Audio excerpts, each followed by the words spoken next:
And I want to irritate all the right people, all the people that we all find uniquely irritating.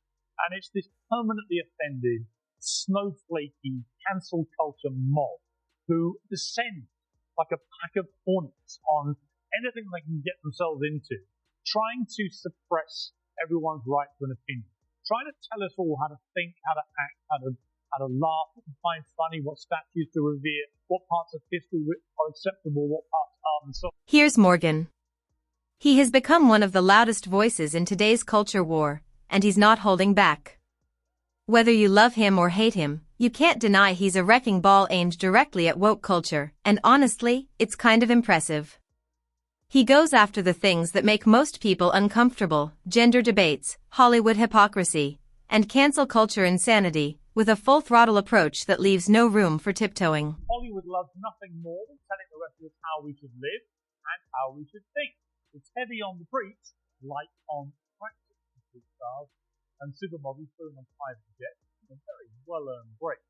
Pictures about their carbon footprint, attention to detail for the Met Gala in New York, and what is now routinely a nauseating annual romp of tone-deaf extravagance became a glistening exhibition of Hollywood hypocrisy. And let's be real, we all know the type of people Piers is trying to irritate: the permanently offended mob.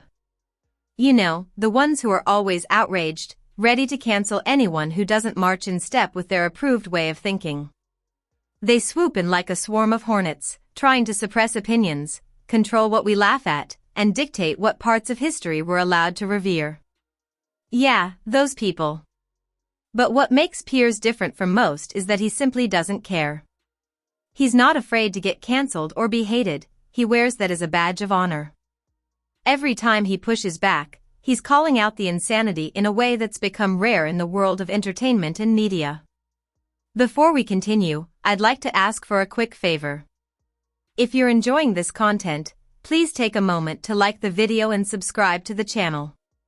Over 98% of our viewers watch without subscribing, and while it's free for you, it makes a world of difference to us.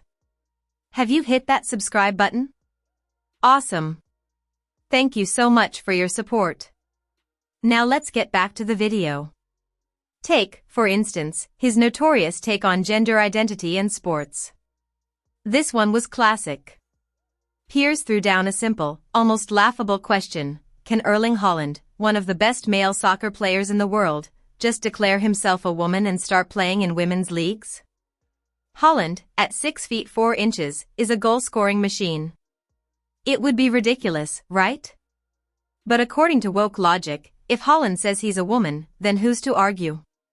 Can Erling Haaland, if he says, I now identify as a woman, play in the Norwegian national women's team? He is massive. He's the best blonde, striker in the world. He's 6'4", he's a massive beast, he scores goals every 10 seconds in the men's game. Are you If happy? he suddenly decided the contract, Yeah. go through all of the horror, Actually, you don't have to go through anything. just like the stuff like this. No, you go through nothing. And he's identified as fans, deals with all of the pushback on social media, the death threats, everything that he's going to get as a result of that, and then said, I Can he want play in the to Norwegian identify as a women's woman, team? then, you know, the team would be able to legitimately make a decision whether or not that was right. It's a great example of how the woke crowd insists that anyone who identifies as something gets to be that thing, no questions asked, and Piers ripped that idea to shreds. He pointed out that allowing biological men to compete in women's sports doesn't just bend the rules, it completely destroys them. It undoes decades of hard-earned progress in women's athletics, and the kicker is that this kind of inclusivity isn't fair. It's a direct attack on fair competition. You have just endorsed Erling Haaland playing women's rugby, which of course would destroy women's rugby. Congratulations, women's rights nil. But look, Virtue signaling that one. We'll leave it there. biological matters, right? Yeah. And men, born as men, should be playing sport. Rapido, free speech. Piers wasn't just throwing out hypotheticals here. He called out real-world examples like Leah Thomas, the transgender swimmer who went from being a mediocre male competitor to absolutely dominating in women's swimming. We're going to look back on this period of the existence of planet Earth and think, what the hell were we doing? How was this insanity being allowed to happen? And it'll probably culminate in a 6'6" transgender athlete winning the 100 meters women's race at the Olympics by about 50 yards. I mean, that's what's going to happen. Thomas shattered records left and right, sparking outrage among female athletes who suddenly found themselves racing against someone with a significant biological advantage. Let's face it, this isn't a case of inclusivity, it's absurdity, and Piers said what a lot of people were thinking but were too scared to say out loud. As we just heard, it was not just the tallest boy in her college when she was competing as a biological male, but obviously the tallest girl as well. How can any of this... Wait, it gets even better. There's this one interview that Piers did, and it'll probably go down in history as one of the most jaw-dropping moments in modern debate. During a heated discussion about identity politics, Piers, in peak form, asked, "Why can't I identify as a black lesbian?" Why can't I identify as a black lesbian? Well, firstly, I mean, it was... I'm serious. If I can identify as anything without any need to prove I'm actually what that is, why can't I on international when say I'm Piers Morgan, I'm a black lesbian? I think taking it through a kind of absurd statement. And yes, he was serious. The second that question hit the airwaves, you could almost hear the collective gasp from the woke brigade.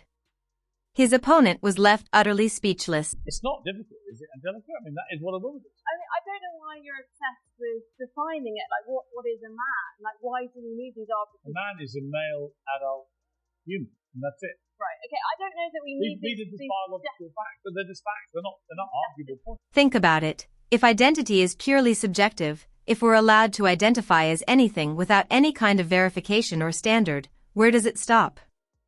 Piers wasn't mocking people who go through genuine struggles with identity. In fact, he's been clear about respecting people who undergo a legitimate transition. But what he can't respect is someone waking up one day, deciding to be something else, and forcing everyone to play along. It's a slippery slope, and Piers made sure the world under.